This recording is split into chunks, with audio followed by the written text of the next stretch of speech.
자, 여러분, 그 이론이라는 게 있잖아. 또는 공식이라는 게요.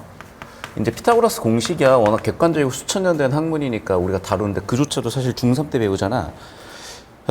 그런 거에 비하면 국어는요, 그 학문의 깊이나 어떤 토대가 되게 얕아요. 왜냐하면 30년밖에 안 된 학문이고. 그러다 보니까 지금도 이제 변화가 많고, 여러분 사실 공부하기 좀 힘든 부분도 있는데, 지금 세대부터, 그러니까 여러분이 지금 바뀌기 전 세대야. 여러분이 지금 쓰고 있는 교과서가. 여러분 지금 고1 올라가면서 이제 바뀐 교과서로 공부하게 되거든요. 근데 바뀐 세대부터는 그 개념을 좀 정확하게 정리를 합니다. 그래서 일단 여러분이 지금 쓰기에 관련된 이론과 공식을 배울 건데, 자, 우리가 글을 쓰는 과정을 생각을 해볼게요. 맨 처음에 내가 글을 쓰는데 그냥 쓰는 게 아니야. 뭔가 쓸 수 있는 게 있어야지. 우린 그걸 글감이라고 할게요, 예를 들면. 자, 이제 글감. 글감을 좀 더 구체적으로 설명해 보자. 글에 쓸 내용이죠. 글에 쓸 내용을 뭐 하는 거야? 생성하는 거야. 자, 그런데 여러분 생각을 해보자. 아무 글이나 아무 내용이나 쓸 수 있는 건 아니잖아. 그럼 내가 뭔가 쓰려고 하는 뭔가가 있어야 돼요. 예를 들면 내가 이제 초등학교 1학년 들어 우리 조카한테 가르쳐도 국어를 가르쳐도 뭘 가르치겠어요? 한글 가르칠 거 아니야.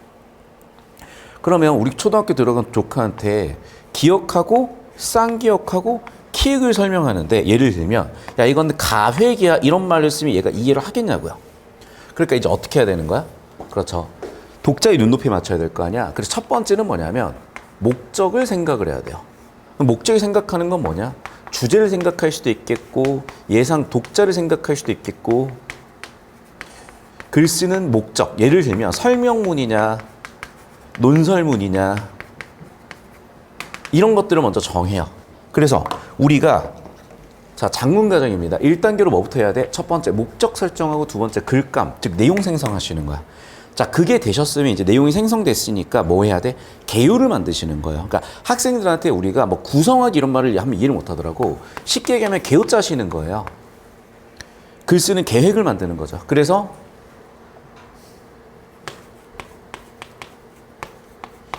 구조나 구성을 만드시고 이후에 네 번째 단계에서 실제로 글을 쓰는 단계, 그걸 표현하기 단계라고 합니다. 요즘은 뭐뭐 하기 하거든. 그래서 예를 들면 목적 설정하기 필기하세요. 글 쓰면 그냥 자연스럽게 공부가 돼요. 지루하지도 않아지고. 근데 그냥 보고 있으면 피곤해져. 점점 사람이 편한 걸 찾으면 계속 편해져요. 조금 불편하면 조금 괜찮아집니다. 자, 내용 생성하기 두 번째는 구성하기라고요. 그 다음 이제 표현하기. 근데 글을 썼으면 이제 완벽하게 글을 한 번에 쓰는 사람은 없거든. 그래서 마지막 단계는 뭐냐면 고쳐쓰기예요. 과거엔 이걸 퇴고라고 했고. 됐니 여기까지? 그럼 글을 실제 쓰는 과정은 여기야. 우린 보통 4단계만 하려고 하는데 그게 잘 안 되는 이 과정이 안 뚫려서고 이게 적절한 연습을 하시면 잡히는데 이게 지금 연습이 되셔야지 나중에 여러분이 고등학교 올라가서 뭐 논술 전형 같은 걸 하실 수도 있고 수행평가나 서술형 쓰시는데 그때 대해서 고생하시지 말고 지금 잘 정리해 놓으시고 이렇게 5가지 과정이 있습니다. 이 5가지 과정을 이 지문에서는 구체적으로 다룰 거예요. 그래서 카메라 이쪽으로 올게요.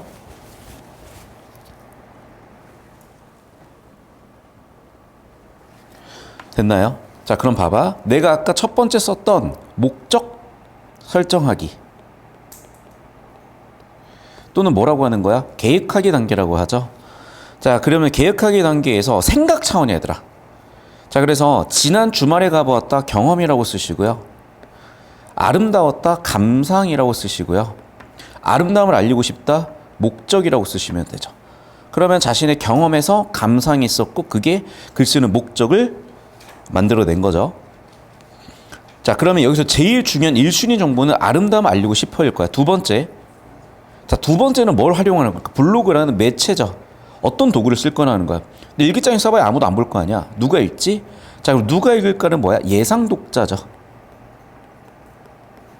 아마 내 블로그는 친구들이겠지. 그러면 친구들이 청산도에 가보고 싶다는 마음이 들도록 다시 한번 목적은 독자한테 그 마음이 들도록 하는 것이고 됐죠? 그래서 주제, 목적, 독자, 매체라는 크게 4가지 요소 1번 요소, 2번 요소, 3번 요소, 4번 요소인데 여러분 이런 거는 좀 심한 경우에는 서술형을 낼 수가 있어요. 근데 고1부터는 이걸 서술형을 내실 거야.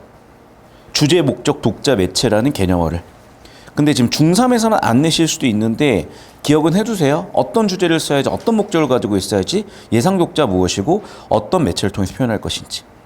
자, 이제 2단계는 뭐야? 내용 생성하기라 그랬고, 그 내용 생성하기를 교과서에 따라서 내용 마련하기 같은 걸로 바꿔 쓰기도 해요. 그래서 2단계 이제 내용 생성하기로 왔습니다. 자, 이제 그럼 내용을 쓰는데 이거는 뭐 브레인스토밍을 할 수도 있고 계속 글을 써내는 거야. 그러니까 첫 번째, 내용이 부족하다는 문제인식이죠. 해결 방법을 생각을 했죠. 뭘 확인하겠다? 자료를 찾아봐야지. 됐니? 자, 오른쪽 넘어와서. 자, 그러면 내용이 많잖아. 전부 다 담을 수가 없으니까 좁혀야 되겠죠. 그래서 주제와 거리가 먼 걸 빼겠다. 이거는 통일성을 고려하겠다가 되는 겁니다. 주제에 관련된 글의 구성을 올린 통일성이고, 주제와 통일되지 않는 것들을 빼내는 거야. 여기까지 되셨나요? 자, 되셨으면 넘어가서 이제 3단계. 뭐라고? 여기는 개요 쓰는 거예요. 그걸 내용 조직하기 또는 구성하기 또는 구조 만들기야. 자, 그럼 이제 개요를 짜볼 건데 어떤 순서? 이 순서가 뭐라고 하면 돼? 글의 전개 방식입니다.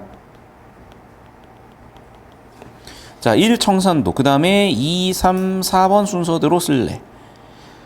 추가할 게 없나? 그러면 전반적인 소개를 써야 되고 추천하는 까닭을 넣어야 되겠어. 그럼 봐봐. 지금 얘가 여기 들어간다는 얘기죠. 자, 그래서 처음, 중간, 끝으로 만들고 처음에 청산도 소개하고 코스 소개한 다음에 까닭도 얘기하고 청산도 요일을 권하면서 끝나겠다. 자, 4단계는 뭐야? 이제 쓰는 거야. 표현하기라고 합니다. 됐니?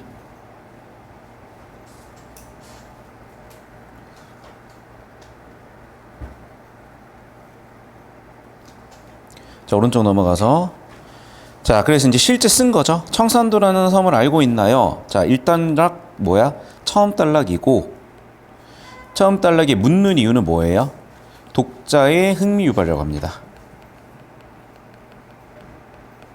청산도는 남해의 큰 섬 완도에서 20km가량 떨어져 있는 아름다운 섬이라고 해서 뭐하고 있니? 자문자답하고 있죠. 완도항에서 배를 타고 50분 정도 가야 닿을 수 있습니다라고 하면서 거리에 관련된, 시간에 관련된 정보를 추가했고, 그리고 이 섬의 유래죠. 이름의 유래는 뭐야? 푸르다고 해서 C는 카우즈 원인이야. 푸르다고 해서 청산도라고 불렀다. 이펙트 결과를 제가 썼습니다. 청산도라고 이름을 부르게 된 이유죠.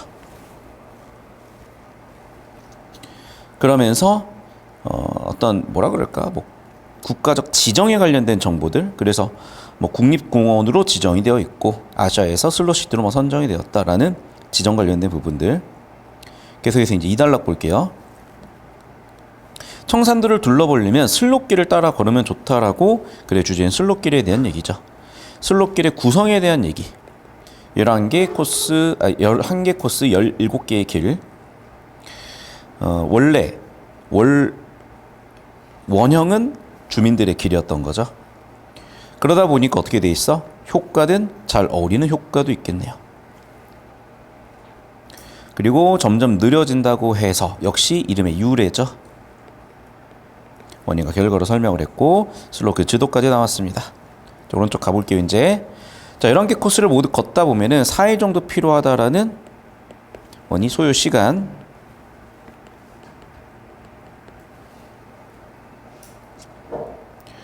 자, 그래서 묻고 묻는 건데 이건 서리법이라고 봐야 될 것 같아. 하루 이틀 더 걸립니다. 정말 좋습니다. 라고 서리법 썼습니다. 자, 이제 4단락. 방학이 아니면 그렇게 하기 어려운 한계도 있죠. 그래서는 한계에 대한 대안입니다. 그래서 대안으로 제시하는 건 1번, 4번, 5번 코스를 추천하는 거죠. 그리고 추천하는 뭐가 있어? 이유죠. 여기까지는 추천, 주장, 나머지는 이유라고 보시면 되겠어. 자, 5단락. 1번 코스는 청산도 남쪽 바닷가를 따라 나 있는데 1번 코스에 대한 상술이죠. 그리고 묘사도 있네요. 그리고 자신의 경험을 덧붙였고요. 여기까지 됐니?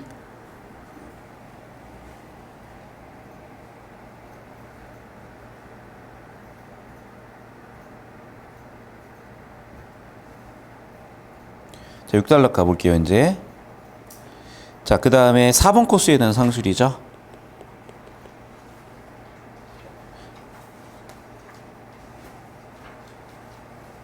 그 다음에 7단락 5번 코스에 대한 상술이고, 별로 내용이 없어요. 근데 이제 이런 건 있지. 범바이라는 이름의 유래. 그럼 봐봐. 위에 나와 있는 낭길도 유래죠. 낭떨어질 길이니까. 낭길, 낭떨어지 길. 옆에 있으니까. 뭐 위험하진 않다고 이제 정보를 추가한 것 뿐이고. 그리고 뭐 느낌이 있다. 그 다음에 여기 나와 있는 범바이. 됐죠? 자, 8단락. 범바이에서 내려와 바닷가 쪽을 걷다 보면 구들장논을 볼 수 있대요. 구들장논은 돌이 많고 흙과 물이 부족한 청산도에서 농사를 짓기에 만든 특이한 논인데, 바닥에 구들장처럼 돌을 쌓고 그 위에 흙을 부어 만들었는데 청산도에서만 볼 수 있다고 하고, 구들장논이라는 지명이죠. 장기미 해변도 이 길에서 만날 수 있는 볼거리입니다.